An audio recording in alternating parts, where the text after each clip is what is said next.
कक्षा 11वीं अर्थशास्त्र में हम लोग अध्याय 7 समंकों का चित्रों द्वारा प्रदर्शन पढ़ रहे हैं और आज के इस वीडियो में हम लोग मिश्रित दंड चित्र का देखेंगे।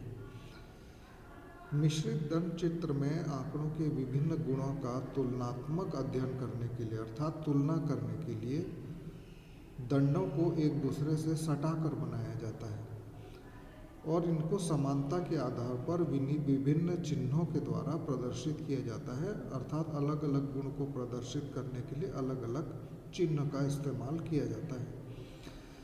मिश्रित दंड चित्र के 3 प्रकार होते हैं, युगल दंड चित्र, त्रिदंड चित्र और बहुदंड।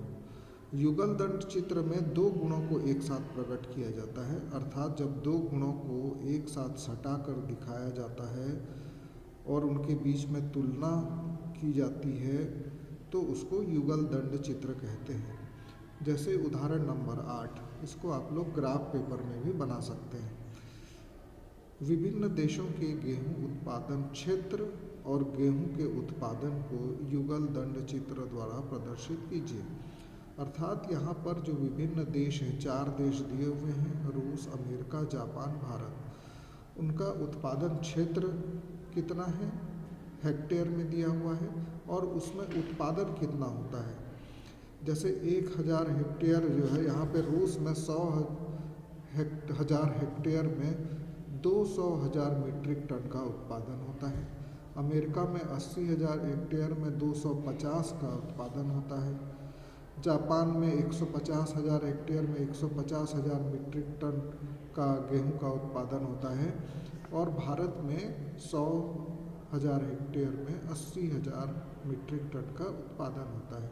तो यहाँ आंकड़ों से स्पष्ट है कि सबसे ज़्यादा उत्पादन अमेरिका में होता है और सबसे कम भारत में होता है। अब इसको हम लोग चित्र के द्वारा प्रदर्शित करेंगे। नीचे में x अक्ष मानेंगे और ऊपर में y अक्ष। नीचे में हम लोग देश का नाम लिख देंगे और ऊपर में उत्पादन। तो यहाँ पे जैसे रूस है, रूस का पहले हम लोग दिखाएंगे उत्पादन क्षेत्र 100 और उसका उत्पादन कितना होता है, ये दोनों को दिखाएंगे। तो इससे हम लोग क्या है, तुलना कर सकते हैं चारों देशों का। तो इस प्रकार से हम लोग युगल दंड चित्र बनाते हैं।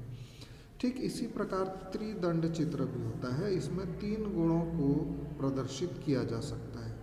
जैसे कि एक स्कूल में 3 विभिन्न वर्ष में विभिन्न परीक्षा में बैठने वाले परीक्षार्थियों की संख्या को दिखाया गया है। देखिए 1998 में 600 कला में बैठे थे, 400 विज्ञान में बैठे थे, 300 वाणिज्य में बैठे थे। उसी प्रकार से 89 में भी है 800, 500 और 500 और 90 में कला में 1000, विज्ञान में 800 और वाणिज्य में 600। अब इसको हम दिखाने के लिए वर्ष को नीचे में दिखाएंगे और ऊपर में हम पैमाना मान लेंगे। 1 सेंटीमीटर बराबर 100 छात्र।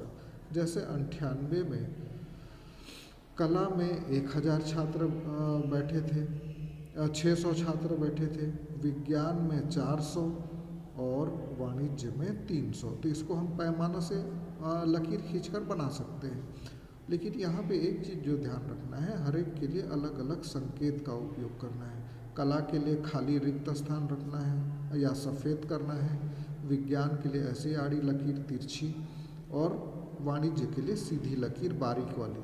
तो इससे हमको पता चल जाएगा देखने से कि 98 में कला में कितने बच्चे बैठे, विज्ञान में और वाणिज्य में, 89 में भी वैसे और 90 में भी वैसे।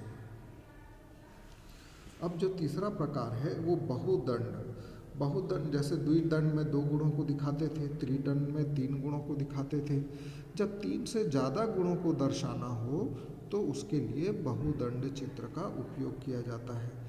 जैसे कि 10वें उदाहरण में, इसको भी आप लोग ग्राफ पेपर में बना लीजिएगा। 8, 9 और 10 को किसी निम्न तालिका किसी विद्यालय के 10वीं कक्षा के विद्यार्थियों के परिणामों को दिखाती है। इसे बहुदंड चित्र द्वारा प्रदर्शित कीजिए। तो इसमें है प्रथम श्रेणी में कितने, 85 में कितने हुए हैं, द्वितीय श्रेणी में, तृतीय श्रेणी में और अनुत्तीर्ण कितने हुए हैं। तो यहाँ पर हम लोग ध्यान से देखेंगे तो 4 गुण हैं।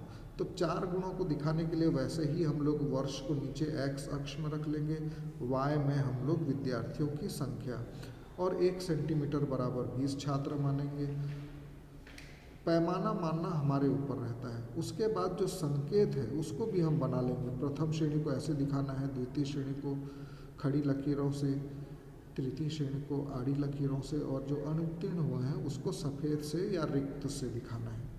तो इस प्रकार से हम लोग चित्रों के द्वारा से अपनी जो तालिका है या सारणी है उसको हम लोग दिखा सकते हैं, समझा सकते हैं, और इसको जो सामान्य पढ़ा लिखा व्यक्ति है वो भी आसानी से समझ जाता है। साथ ही विभिन्न रंगों का प्रयोग करके हम इसको आकर्षक भी बना सकते हैं ताकि देखने वाले को रुचि जागृत हो।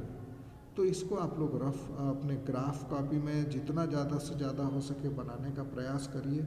जितना ज़्यादा बनाते जाएंगे उतना ज़्यादा आप परिपक्व होते जाएंगे, बनाने में आपको आसानी होगी।